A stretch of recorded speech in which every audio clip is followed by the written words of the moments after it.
Sacuudi Carabiya iyo dalalka kale ee Khaliijka ayaa mamnuucay in diyaaradaha dagaalka ee Mareykanku isticmaalaan garoomadooda iyo hawadooda si weerar ay ugu qaadaan Iran, kadib markii madaxweyne Donald Trump dhamaadkii toddobaadkan uu ku hanjabay inuu duqeyn doono dalkaas Iran. Sacuudiga, Imaaraadka, Qatar iyo Kuwait ayaa dhammaantood Mareykanka u sheegay in aysan ogolaan doonin in dalalkooda iyo hawadooda loo adeegsado weeraro ka dhan ah Iran, xitaa haddii ay tahay howlgallada shidaalka iyo gurmadka diyaaradaha, sida uu warbaahinta u xaqiijiyay sarkaal sare oo Mareykan ah oo codsaday in aan magaciisa la shaacin. Ma doonayaan in ay qayb ka noqdaan dagaalkan, ayuu yiri sarkaalkaasi. Go'aanka adag ee dalalka Khaliijka ayaa dhabarjab ku ah maamulka Trump oo rajeynayay inuu duqeymo culus oo ka dhan ah Xuutiyiinta Yemen ku cadaadiyo Tehran si ay u aqbasho wadaxaajood cusub oo nukliyeer ah. Haddii Iran ogaato in dalalka Khaliijka aysan taageero siinaynin weerarada Mareykanka, waxay arrintaasi sii adkeyn kartaa mowqifka wadaxaajoodka ee Tehran.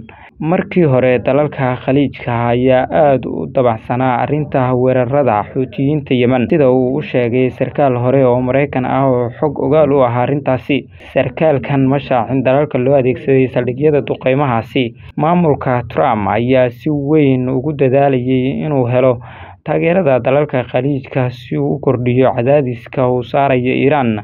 Saraakiil ka tirsan wasaaradda gaashaandhigga iyo sirdoonka Mareykanka ayaa bishii Maarso kulan kula yeeshay Washington dhigooda Imaaraadka iyo Sacuudiga. Maamulka Trump ayaa isla markiiba ansixiyay iibka hubka muddo dheer hakad galay oo loo diray Qatar iyo Sacuudiga.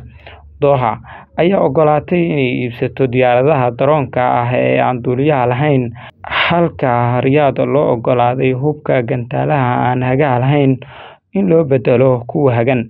Trump ayaa Isniintii sheegay inuu qorsheynayo inuu booqdo Sacuudiga iyo dalal kale oo Khaliijka ah bisha May. Mareykanka ayaa hadda u weecday saldhigyada Diego Garcia ee Badweynta Hindiya kadib markii dalalka Khaliijku hakiyeen adeegsiga hawadooda. Saldhiggan ayaa hore looga adeegsaday weeraradii 1990-meeyadii lagu qaaday Ciraaq, markii Sacuudigu hakiyay isticmaalka garoomadiisa.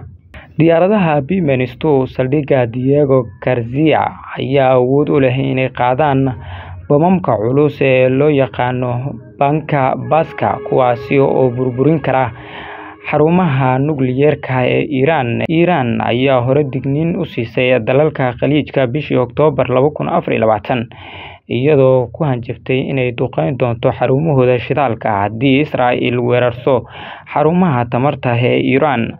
Si kastaba ha ahaatee, haddii Mareykanku weerar ku qaado Iran isagoo adeegsanaya Diego Garcia, waxaa Tehran ku adkaanaysa in ay cabsi geliso dalalka Khaliijka.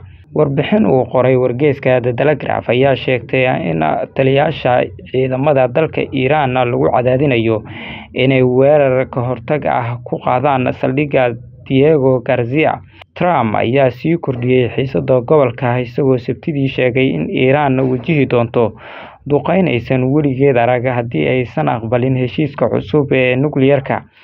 Maamulka Trump ayaa doonaya inuu gebi ahaanba burburiyo awoodda nukliyeerka ee Iran, halka Tehran ay ku adkaanayso in barnaamijkeedu yahay mid nabadeed. Dhanka kale, Mareykanka ayaa xoojiyay joogistiisa militari ee gobolka, isagoo gobolka u diray 2 markab oo diyaaradaha xambaara, halka ciidamada Mareykanka ee Bariga Dhexe ay hadda gaareen ku dhowaad 40,000 oo askari oo ku kala sugan dalalka Khaliijka sida Sacuudiga, Imaaraadka, Kuwait, Qatar iyo Bahrain.